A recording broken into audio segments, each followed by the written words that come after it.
ఇష్మాత్ శంకర్. ఇష్మాత్ శంకర్ని కరెక్ట్గా డిస్క్రైబ్ చేయాలంటే స్టేజ్ మీద పద్ధతి కాదు, బట్ కొంచెం డీసెంట్గా చెప్పాలంటే ఆడొక మెంటల్ మాస్ మ్యాడ్నెస్ ఆడు. అది I think it's one of a life time experience. నేను ఇప్పుడు యాక్ట్ చేస్తున్నప్పుడే నాకు వచ్చిన కిక్ నాకు వేరు.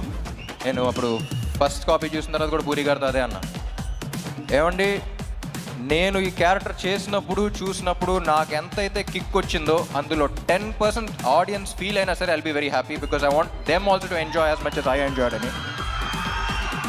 సో అప్పుడు అడిగినప్పుడు ఆ క్యారెక్టర్ రాశారు.